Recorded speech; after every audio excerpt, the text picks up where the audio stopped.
everybody, this is Eric Worre. Welcome to NetworkMarketingPro.com. I'm here with one of the industry legends, Mr. Nathan Ricks, and we're here in St. George, Utah. Braved the snow and the bluffs and the cliffs, proving that I'll go to the ends of the earth in order to be able to bring you awesome information.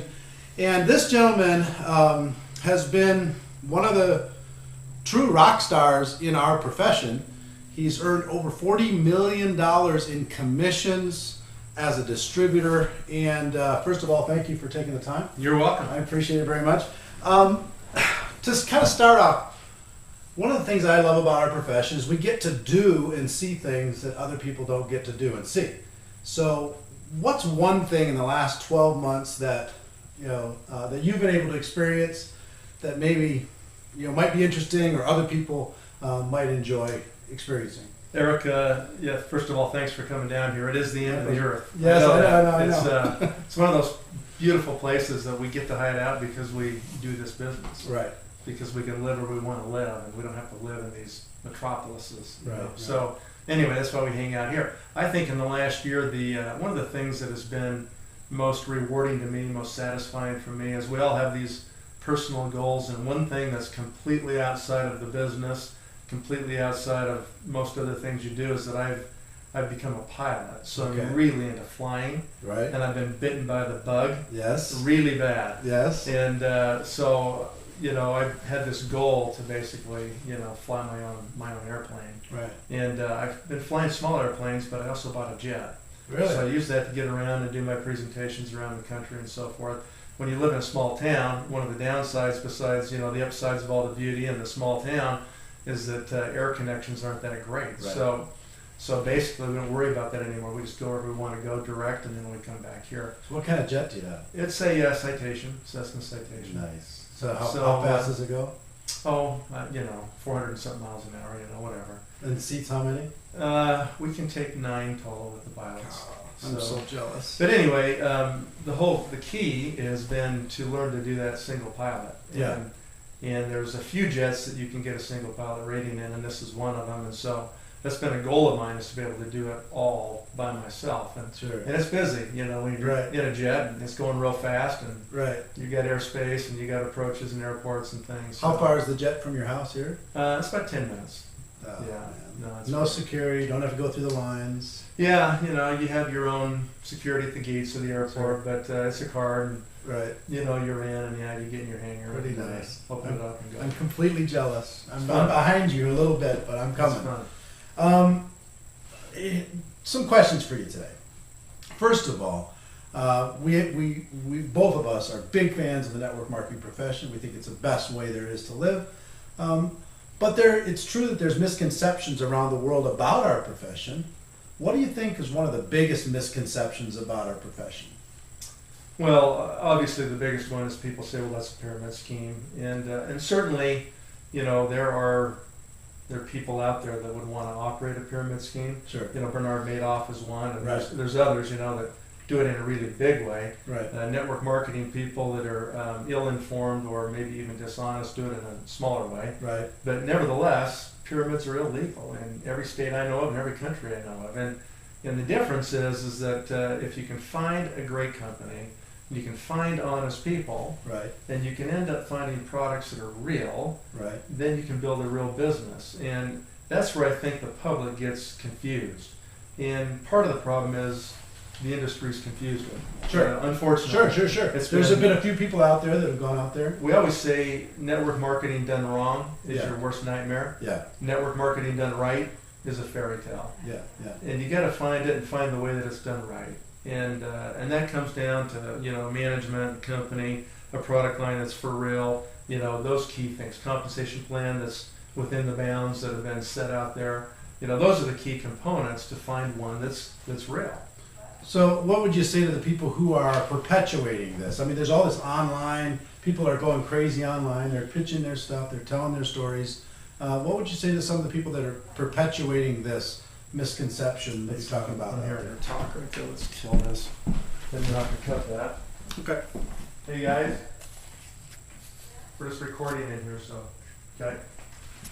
Sorry about that. I should have closed that door to begin with. Cool. Okay, let's pick it up there. So, what would you say to the? Sorry. So, what would you say to the people who are perpetuating the misconceptions out there in the marketplace? Well, I hate them. Yeah. You know, they ruin a great industry. They ruin what can be the greatest industry. Right. And that's unfortunate. And it's just, you know, it's up to us in the industry, I think, to expose that and educate people so they know the difference. Right. Otherwise, we end up with a black eye, and we get thrown out with the baby with the bathwater. Right. And that's really unfortunate, because this industry done right is so great, and it can change people's lives to such a degree that you know, people need to understand it. I completely agree. Well, here's a question for you. There's so many, but I think the DSA says there's 67 million people involved in the direct selling, associated, you know, in companies around the world. You made $40 million in commissions in the 20-some years that you know, a little bit more than 20 years that you've been involved with the profession. What makes you so special? I mean, everybody out there wants to have the results. They want to have the private jet. They want to live in an amazing house. They want to be able to kind of have the lifestyle stuff too. What makes you different than the other people in the profession that don't have the results that you have? Well, you know, I'm no different than anybody else. You know, that's one of the misconceptions, is people think somebody. But you have to be somehow. People think though that, you know, well, they jump into their pants both legs at a time in the morning, and they're somehow superhuman, or they're better or different. And that's not really true. I think the only place that people that are really successful might be different than the masses is that they know how. You know, two things. One, they know how to focus on something, on one thing, and they know how to commit to that. Okay, and then they just stay consistent in that commitment. And so focus and consistency, really? Yeah, really. I think that's really it. You know, of course, you've got to have, you know, the right vehicle and the right company, the right plan. Assuming that's all that stuff. You've got the opportunity that's all equal. The thing that separates two people would be that one person is very focused. They know how to focus, and that's really hard for, you know, entrepreneurial people to do, or people that even have ADD. Right. Which I think a lot of people in my group have. Right. And that's okay. I mean, you know, the people that didn't fit the regular corporate environment, they couldn't put up with all the baloney and the memos and the politics, you know, they were looking for a better way to utilize their energy and their skills and their talent. And that's great. And I think a lot of that kind of personality gravitates towards what we do because it suits them so well. They're so good at it, fits their personality. But the fact is, they have a hard time putting the blinders on. And when you make a decision, you know, the biggest thing that's really critical is you got to put the blinders on. It's like a horse that has blinders on, so he's not distracted and looking all over the place. You want to just get focused on that one objective and then be absolutely consistent every day. And that's the biggest thing people can't do. You know, people say, well, I'm committed. They don't even know what it means when they say the word to be committed, you know. I mean, people don't know commitment. They don't know what it means to do that. Yeah, they're looking for, well, don't you think that so many people come in with this lottery mentality, you know, hoping to get in quick before their neighbor does. They're not necessarily learning the skills. Well, that mentality is appropriate in a pyramid scheme where you've got to be the first one in. Sure. But with this company I'm with, I didn't join until it was 5 years old. Right. I wouldn't even look at one unless it's 5 years old because they don't even know. They don't know if they can even pay the plan they promised. Exactly. Right? So for me, I think once you've decided, it doesn't really matter how old the company is or any of that stuff. That's really immaterial. What matters truly is, can you really focus and can you really be committed? Let me ask you what you mean by that, because focus and consistency, I would agree with that. With the same thing with me. I've had the ability to do that, and I know many of the other top leaders that I've talked to have the same ability. Assuming that people pick a good company and they've got good products and good compensation, all that stuff's solid. Assuming that, when you say focus on what? Well, you got to just be focused on meeting the objectives of the compensation plan. Okay. You got to be focused on people. You know, that's the key component here. Those are the assets of your business. Right. Are your key downline distributors. And so what you have to do is be really focused and really consistent. And the problem is that people will be consistent for a week. Right. Then they get blown off course, you know. And life happens to everybody. You know, problems, you know, work problems, children problems, divorce, you know, failures, deaths, you know, disappointments. That's life. That's going to happen to everybody. Can you focus through those bumps in the road that happen to everybody? Or are you going to get bumped out of the cart and then be back to regular life? And then you have to say, so So what's different now? So Right. you're going to go back to a job. You're going to go back to, where does that go? Right. That doesn't go anywhere. Right. That's not really. That's just treading water and paying your bills, and Right. you're never really making any real progress, right? And the key, Eric, I think, is that we need to know and expect that most people are going to quit. You kind of have to expect that Just because they can't focus. Well, half the people can't even keep the main commitment they make in their life, and that's to get married. Right. They quit that. Okay. Half of them. So what makes you think they're going to stick in your network marketing business? Right. I got it. Right? And so people are going to quit. Most of them are going to quit because most people can't focus and they can't be consistent. Be consistent. Right. That's now you mentioned talking about that people were the real aspect of your business. Right. Some people focus just on recruiting. Bring them in, and let the chips fall where they may. Other people are bring them in, nurture, leadership development, relationship building, those types of things. Where do you fall? That's absolutely the second one. I mean, it requires focus and commitment on their part, and if I don't see that out of a person, I don't waste a lot of time. I can't make them, be ready at the right time of their life. I look at it like 12 o'clock straight up is when they're ready. Right. And some people, you talk to them and they're at 3 o'clock, and some are at 6 o'clock, and some are at 9 o'clock, and some are at 11 o'clock, but they're still not at 12 o'clock. Right. So I'm just going to go, when I recruit, I'm going to talk to enough people that I hit them right at 12 o'clock when they're ready. And I can't make it 12 o'clock in their life. I can just find them at 12 o'clock. Sure. Okay? So once I find them at 12 o'clock, then what I do... Wait, back up for a second, because I think that's an awesome point that you made, is you're not going to make them be 12 o'clock. You're not going to make them... You can't. You're not going to convince them that it's 12 o'clock for them. Right. You're going to talk to enough people that you will find somebody that's at 12 o'clock. That's a fascinating concept. Well, and I think everybody gets at 12 o'clock at some point or another in their life. But you have to wait for that to happen. So that's why people have to be talking to enough people and just having the conversation. Right. And if they're 11 o'clock, put them in the file and call them back in 6 months, call them back in a year. Some of my best people, it took me 5 years to get them in. Sure. 5 years of recruiting them. Wow.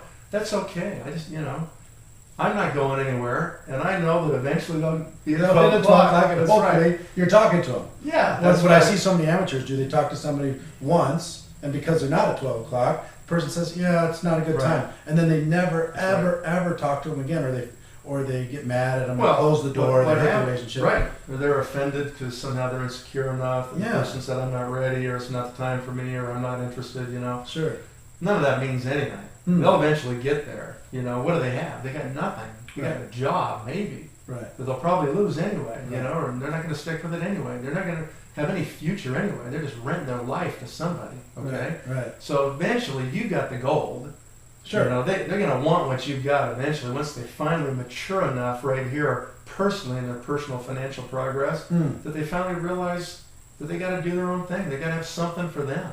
That's the only security they're ever going to have, So that's the key, is just to realize you can't make it 12 o'clock. You just got to find them at 12 o'clock. Then once you do find them, then the key really is, if they're serious and they're committed, you owe it to them. If they're going to make that kind of commitment and really demonstrate that focus, they're making life decisions. You owe it to them to really do all you can to help them build a group. So the real key is, if somebody is focused and consistent, that they demonstrate that to you. They come in. That's right. And if they demonstrate to you that they're focused and consistent by their actions, by calling me every day. I have to call them every time. They calling me. They're bringing people to me. Do you tell them to call you every day? Absolutely. Okay. When I sponsor somebody, it's a partnership. And I say, look, you could never afford to hire me. You couldn't afford my hourly wage. I love that. But I'll work for you for free as long as you do these things. And what are the things you ask them to do? You're focused, you're committed, you call me every day. We're going to get you to leadership immediately, as fast as we can in the next several months, okay? And what I want is, I don't want you to even look sideways for a year. Not even one hint of it. Right. If you call me 3 months in and you got that nasal tone in your voice, Nathan, it's really hard, I don't know. I'm pretty much going to give you dial tone. Right. because I don't have time. Right. You It's know? 1 year commitment. You got to be focused. You got to be serious. You got to be committed. You got to call me every day. You got to be putting people in front of me. We got to be doing launch calls, launch meetings at your house. We'll start to travel to your group wherever it starts to develop, and we're going to chase the business. Mm-hmm. We're going to chase that business through those lines of people, and we're going to develop dynasties. And that's got to give them lots of security, knowing that you're going to be there to help them, and you're giving them a little bit of direction. If they'll do that, we know they can do it. We know they'll make it. Yeah. But the price might be too high for some people. Right. That's okay. Well, the focus and consistency is too high a price, like you said, for most. What's the high price? Right. The real high price is you spend 40 years between 15 different companies, and you have nothing, and your life's gone, and you've rented your whole life to somebody else for nothing, to start over every January. That's zero. Yeah. That's no way to live. With all the uncertainty, all the politics, all the baloney, never being paid what you're worth, those are the real risks. Oh, for sure. The real risk isn't doing a business like this and even failing in one of them. Yeah. And trying to learn how to do it. Right. And then try it again, until you figure it out, until you change enough that you can figure it out. But what we talk about on the show all the time is becoming a network marketing professional, not just a network marketing distributor. A network marketing professional is somebody who's coming in, going to learn a profession, going to develop some skills, going to like anything else. Yeah. There's a set of skills you got to develop. What do you think are some of the key skills that somebody has to develop? Well, the key skill for anybody in this business, the thing they're going to do 90% of the time is recruit. Right. So the key skill is learning to talk to people. Right. And some people have a hard time doing that. Yeah. And so I tell people, if you're an introvert, you got to become an extrovert. Yeah. Or you're not going to make it. Or at least, I'm a fairly introverted person. I just learned to fake it in those moments. Kind of psych myself up for those moments. So for me, it's not even so much faking it. I'm kind of introverted too. But it's that you care about people. No. If you love people, you'll do okay. Right. That's really it. And if you have a hard time saying hi, tell them walk around the whole week and just everybody you see make eye contact and go hi. Hi, hi, how you doing? Learn to say hi to people. Some people have never done it. Right. The next week, add a sentence to it. Hi, how are you? Right. Hi, how are you? Hi, how are you? And then add another sentence. Just get to where you can talk to people. But if people are focused on developing that skill versus hoping to get lucky inside of our profession. It is so easy to do this if you're willing to talk to people. And don't take anything personal. I just want to get into a conversation. I might not even try to recruit you. Sure. I'm just trying to find out if you're at 12 o'clock or not. No, I love that. That's all I'm trying to do. I'm in a conversation. And it won't even take, if you're at 12 o'clock, it won't even take 5 minutes when you'll say, yeah, I'm pretty sick of what I'm doing, or my boss is driving me crazy, or my back's killing me and I need something. I mean, they'll open the door wide open within 5 minutes if they're at 12 o'clock. And you just drive through it. I love that wait for 12 o'clock concept. I think that's just absolutely awesome. Now, there's a lot of people that really focus on systems. In other words, they bring people in, they throw them into systems. And then there's other people who focus on, they have a process, but it's more relationship oriented. I'm guessing that yours is a little bit more relationship and coaching oriented. Yeah, it is. I mean, I think that's really the key, because systems tend to be, well, you're going to buy this package of leads from me, you're going to call these people, you're going to say this script, you're going to do this thing. That's a lot more mechanical. It's not very humanistic. It doesn't really relate to people. Have you seen that? Have you seen that work? Or well, it does for a while. But the problem is in network marketing, you're dealing with your family and friends and neighbors, and hopefully you're dealing with the people you care about most. If you think it is a scam and it's a pyramid and you don't want to talk to anybody that's a big red flag. You better exit that situation. I have people come in and say, well, I don't want to talk to anybody I know. Right. I'm like, well, what? Why? Right.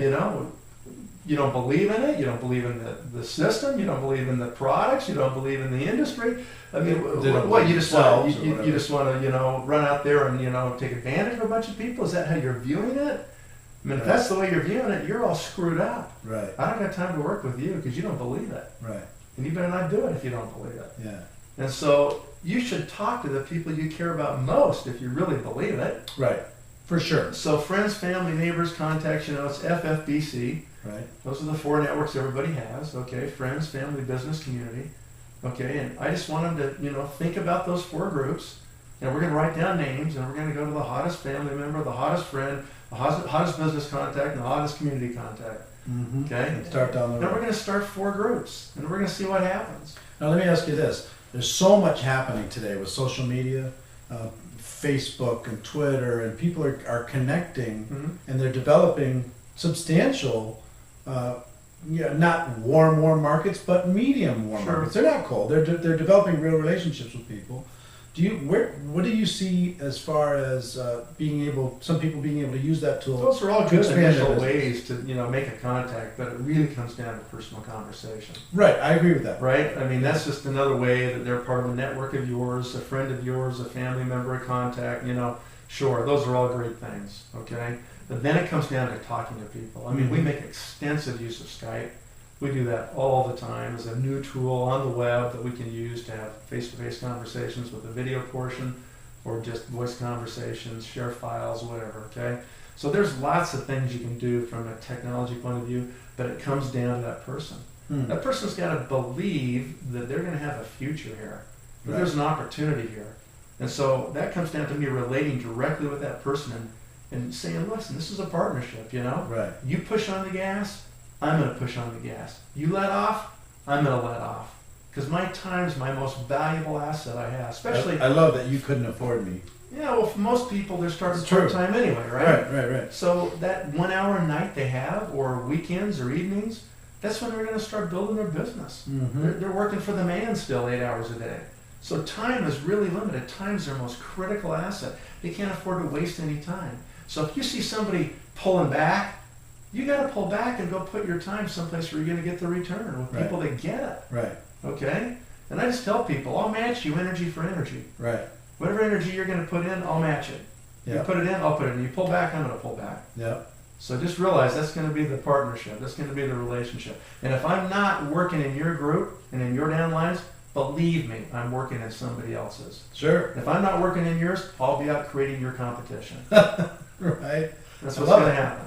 Well, you mentioned working for the man, and you mentioned the challenges that people have, especially in our economic situation, working for other people, small business ownership, sales careers, blue collar, all these incredible challenges that are in those arenas. Right. Our economic situation is worldwide. It's certainly changed. The rules have changed. What do you see as far as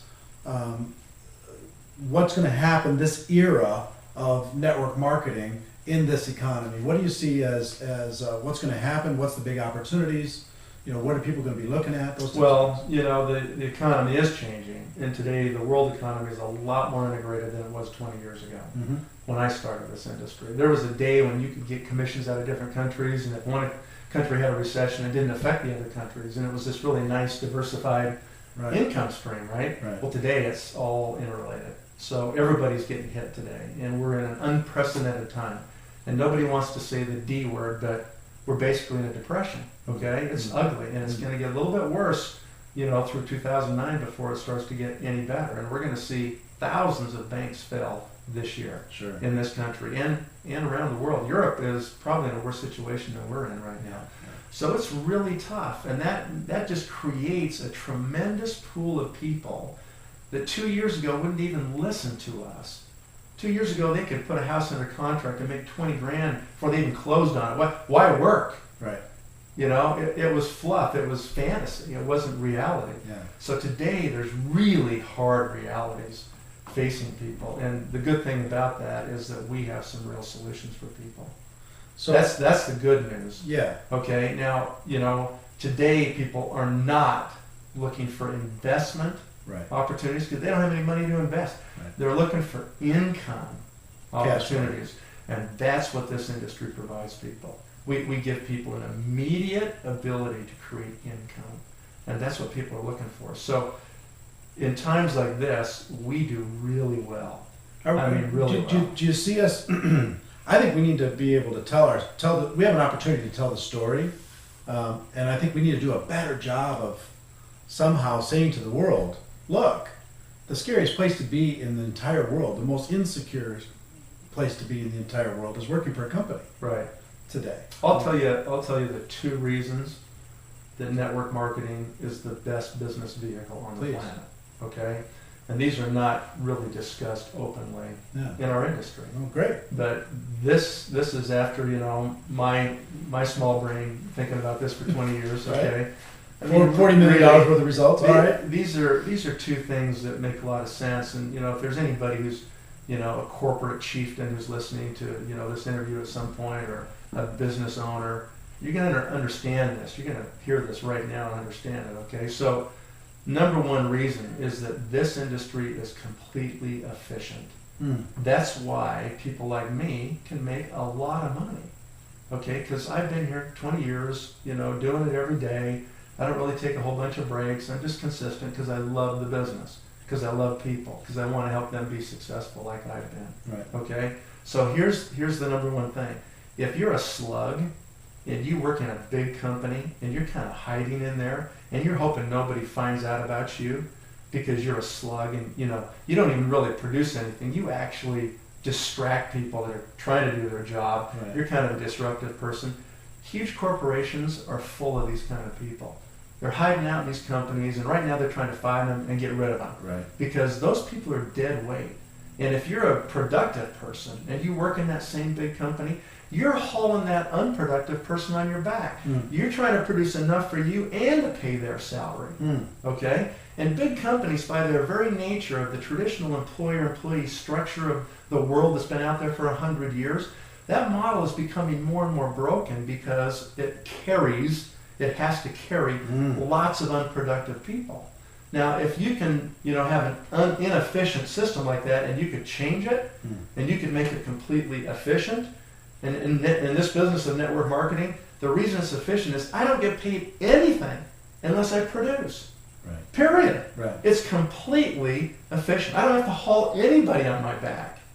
And so if you're a productive person, and you're working in one of those big companies, and you finally recognize all this, and you recognize how many people that really don't produce anything in those companies, they just sit there and push paper, or go to meetings, or push memos and take a salary home, and the company has to pay their benefits and their overhead and their insurance and everything else, and you realize that you're paying for all that with your productivity, that's a nightmare. That drives you crazy. So what happens, it's like insurance pools. Health insurance pools, your health insurance goes up and up and up because over time, the healthy people exit and the pool just gets stuck with all the sick people. And that's kind of the way big companies are, is that, smart people that go, I don't want to carry everybody, they start looking for opportunities that are more efficient, where they can get paid more what they're going to produce, okay? They're not afraid of being paid for production. Right. They want to be paid for production. They're confident people. They leave all the slugs and the non-producers in those companies. And they get worse and worse and worse as time goes on because good people go, there's better ways, I'm out of here, I'm exiting, okay? And so that's why it's becoming more and more broken as time goes on. And more productive people are going to find their way to places where they can be more closely compensated with what they know they're producing. Okay, well, if you want to be completely compensated, totally tied to what you produce, network marketing is your vehicle. There's nothing that's more efficient in the economy, and that's why you can make so much money. Right. Okay, so that's a really important point, is why people need to think about that, okay? And it ties to the second point, and that is there's so few things out there. There's really no other business vehicles where I can give you the same exact opportunity I have. So if you think about a small business, you can't do it. There's the owners and there's the employees. And the employees will never be motivated like the owners are. No, never. The owners are the first ones there. They're the last ones to leave. They turn off the lights when nobody else does. They pay everybody else, and if there's anybody left, they pay themselves. Right. And they can't make everybody the owner. Right. Okay, there's just not enough to go around to do that. And that's the flaw. Okay? In this industry, everybody's an owner. Everybody owns their own distribution business, so to speak. So everybody can have the same opportunity. I've got numerous people that are underneath me in my downline, in my network, that make more money than me. Yep, me too. Okay, and that's the ultimate proof. It's not a pyramid scheme. In a pyramid scheme, the top guy's going to make the most money no matter what. What you really have with real network marketing is just a production cube. And if somebody wants to build a bigger production cube of volume than my cube, they're going to make more money than me. It doesn't matter if they're underneath me, above me, whatever it is. They got their own business, right? That's right. So I can give every person the exact same opportunity, and that's really, really rare. That you can empower somebody to have exactly what you have. Right. It's really pure. It's Fascinating. very good.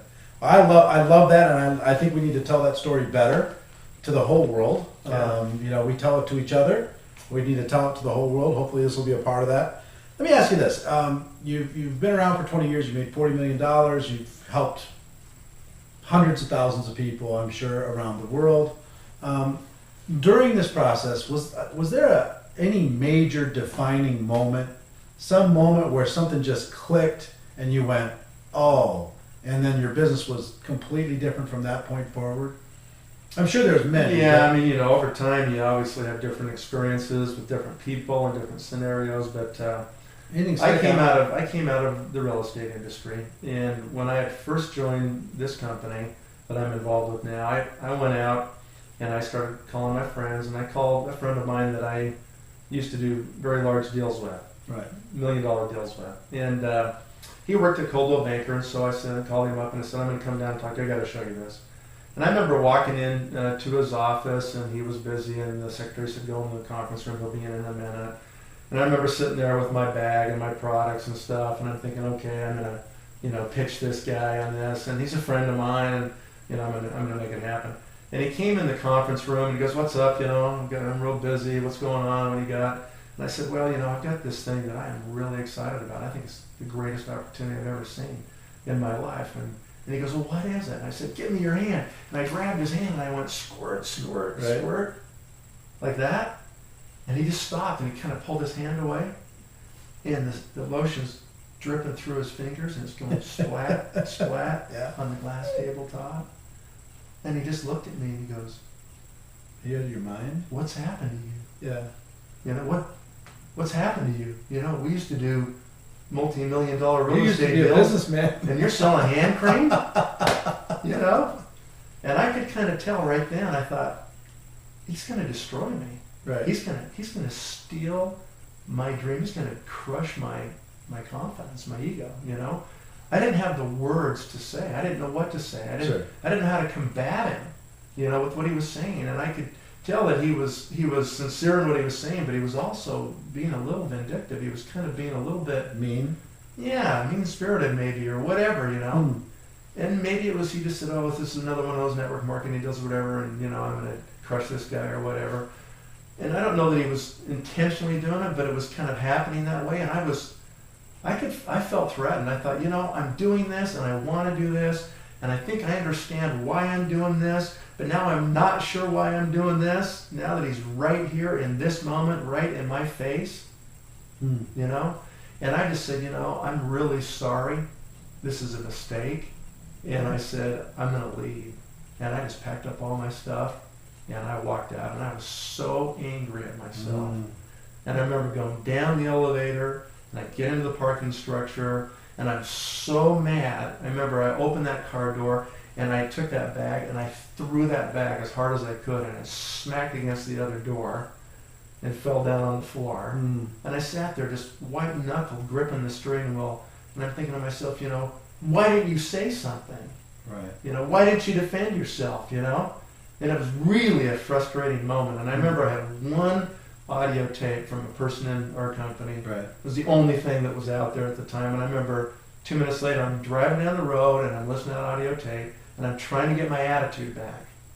Because I really am shaking. I'm shaking. I'm like, right. I don't know why I'm doing this for sure, How am I going to overcome that? Right. And I just remember listening to what that person was saying on that audio, and I was thinking to myself, that's why I'm doing it. Right there. That is why I'm doing it. Why didn't I say that? Right. Why didn't I say I'm doing this because I don't want to do deal after deal after deal and be unemployed every time I close a transaction like you and I have been for the last 5 years of our lives, and have to start over from zero every time we close a deal and find the next deal, or we're unemployed. I don't want it anymore. I want residual income. I want to be free. Why didn't I say that? And so that was a really defining moment for me. So that's when I kind of decided, you know what? That's why I'm doing it. Right. I'm doing this to be free. Right. It's not about hand cream. No. It's not about pills. It's not about supplements or a juice or anything else. Right. I'm doing it so I can be free. Right. Well, I will tell you, I think that's good. I think we've all had those. We've all had several of those. Do you need to get that? Yeah. Okay. I'll grab it. Sorry about that. That's okay. I'll just write it down. Okay. Well, I think we've all had those moments. I've had those moments several times. I mean, you have self-doubts you go through in any business, as you're building and you're growing. Right. Well, let me ask you this. I mean, first of all, I appreciate you taking the time and sharing some of your information. I think a lot of this was really, really valuable information. But do you have a particular message? Is there something that you're known for as far as what you consider your core message in this network marketing profession? And if you have something like that, if you look in the camera and we got thousands and tens of thousands of people that will be watching this program right now. What would you say to them if they're either looking at the profession or they're involved in the profession? If you have a message, why don't you give it to them? Well, I think the key really is that you've got to decide that you're going to do it. You got to decide that you have enough courage that you want to be free. Mm. And I guess the main message I have, really for everybody who might be listening out there, the main message is, don't be afraid. Have faith. Faith and fear can't coexist in the same body.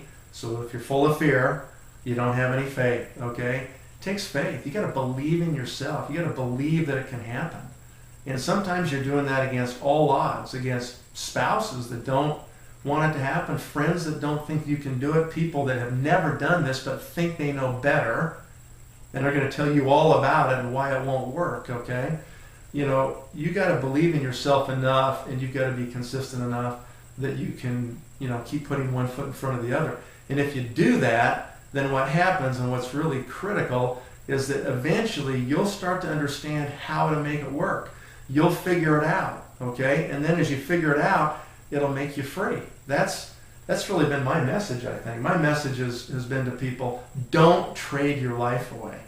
That's the big risk, is that you trade your life for a pittance. You rent your body and your brain to somebody else for nothing. For what? So you can start over in January with nothing and hope that you still have a place to go show up? What's so great about that? Where's the security in that? There is none. It's an illusion. The only security is in you, right here and right here. That you're willing to be focused and consistent, and you're willing to exercise faith.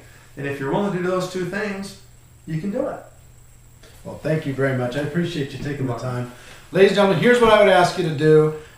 With great information like this, and there's going to be much more coming, at the end of this program, comment. Put your comments. Did you like it? Did you hate it? Did you agree or disagree? Do you have any follow-up questions for me? I'd be happy to answer in future shows. I'd be happy to do that. But please be part of the discussion. Be part of this process of helping our profession go to the next level. So to close, what I will do as always is my hope for you is you decide to become a network marketing professional. I hope you decide to go pro. If you do that, we can be the change that we're looking for in this great profession. Everybody take care, and from St. George, Utah, we'll see you next time. Bye-bye. All right. You rock, man.